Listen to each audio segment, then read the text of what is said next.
Sitting is the new smoking, and once you become a dad, your activity levels tend to drop fast.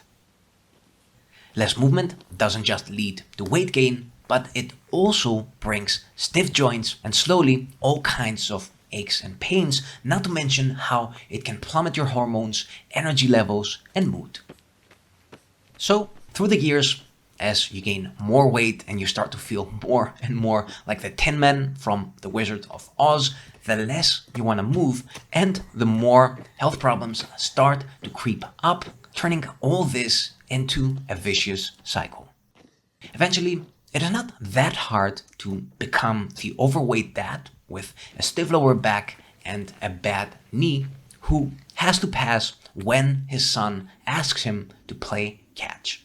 A really bad day for everyone.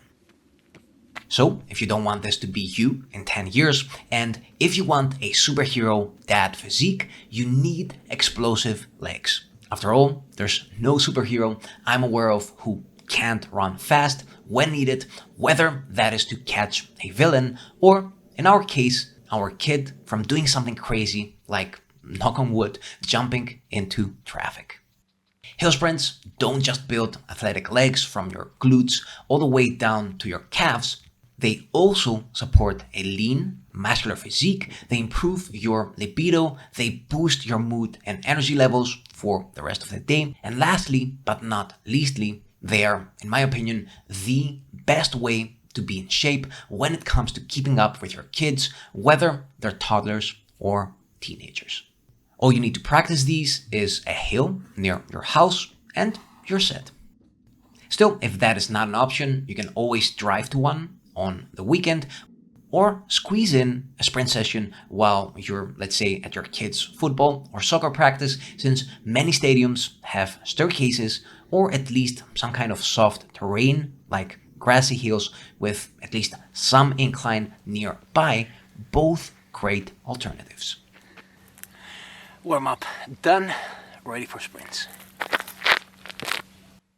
By strengthening those glute and hamstring muscles, but also by encouraging full hip extension and active knee drive with every stride, hill sprints boost hip mobility, loosening those tight hip flexors, which often also pull on the lower back.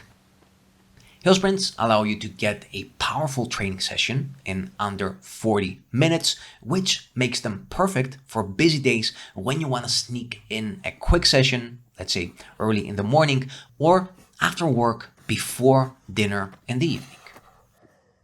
The way I fell in love with hill sprints was because hills was the only surface I could somewhat run when I first got my prosthesis after my amputation. This is due to their low impact, since your foot has to cover less distance vertically when landing on the floor, and therefore, compared to long distance running or flat sprints, especially when done on cement, hill sprints are a lot easier on the knees, allowing you at the same time high-level cardiovascular conditioning without the wear and tear of long and often boring for a lot of people cardio or treadmill pounding.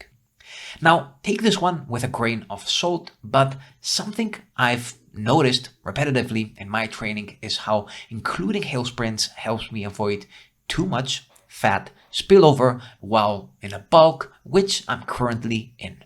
So, although I can't quote a fancy study for you, what I've seen repetitively is that if you are on a caloric, again, surplus, trying to build more muscle, training this way helps your body look, in a way, harder, more dense, and less soft. Maybe something to do with insulin sensitivity and boosted blood flow that helps delivery of nutrients to key muscle groups that are recovering. Who knows? But once again, just something I wanted to share with you.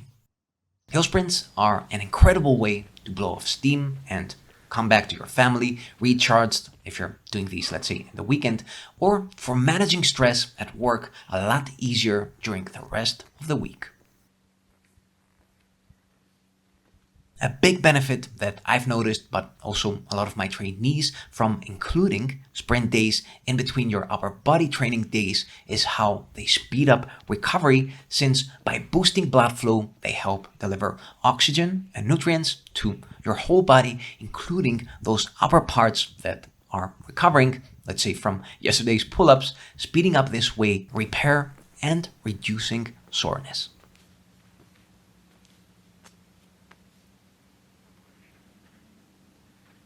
I'm not gonna lie to you, sprinting up a hill is hard, especially first thing in the morning.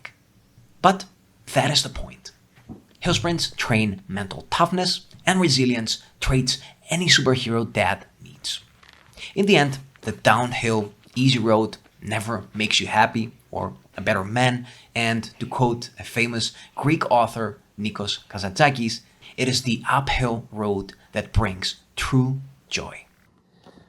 Lastly, it is a great way to get a head start on your steps for the day. Getting a workout in like this one gives you a head start of about 5,000 steps. So depending on your goals, getting those next 3,000 to 5,000 if you care more about general health, longevity, or those next 7,000 to 9,000 steps if you want to get some serious work done with your fat loss goals, is not that hard.